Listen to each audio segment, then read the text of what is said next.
നല്ല ഇളയ വെണ്ടയ്ക്കാണ്, വട്ടത്തിൽ അരിഞ്ഞ് വെച്ചതാണ് പച്ചടി ഉണ്ടാക്കാൻ.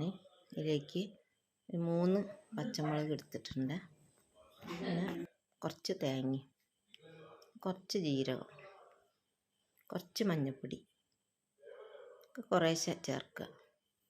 അതിനുശേഷം നന്നാക്കി അരച്ചെടുക്കുക. അതിലേക്ക് കുറച്ച് കടുക് കൂടി, ഇത് നല്ലോണം അരിഞ്ഞതിന് ശേഷം കുറച്ച് കടുക് കൂടി ചേർത്ത് അരച്ചെടുക്കുക. കടുക് അധികം അരയരുത്, പൊളിഞ്ഞാൽ മതി. അത് ഒന്നിച്ച് അരച്ചെടുക്കുക. അതിന് ശേഷം കുറച്ച് വെളിച്ചെണ്ണ ചീനച്ചട്ടിയിലൊഴിച്ച് ചൂടായതിന് ശേഷം അതിലേക്ക് കുറച്ച് കടുകിട്ടതിന് ശേഷം കുറച്ച് കറിവേപ്പില കൂടി ഇട്ട് അതിലേക്ക് അരിഞ്ഞു വെച്ച വെണ്ടക്ക കൂടി ചേർത്ത് എന്നിട്ടൊന്ന് നന്നാക്കി ഇളക്കി കൊടുക്കുക. നല്ലോണം ഇളക്കി കൊടുക്കുക.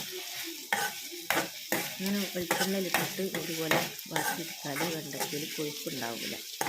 കൊഴുപ്പില്ലാതെക്കാനാണ് വെളിച്ചെണ്ണയിലിട്ടിട്ട് ഇതുപോലെ വാട്ടിയെടുക്കുന്നത്.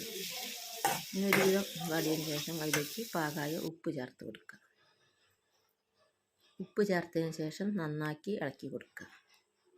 അതിലേക്ക് തേങ്ങ അരച്ച് വെച്ചത് ഒഴിച്ച് കൊടുക്കുക. നന്നാക്കി ഇളക്കിയിട്ട് നല്ലപോലെ ഒന്ന് തിളപ്പിച്ച് വേവിച്ചെടുക്കുക. പാകമായ ഉപ്പും ചേർത്ത് കൊടുക്കുക.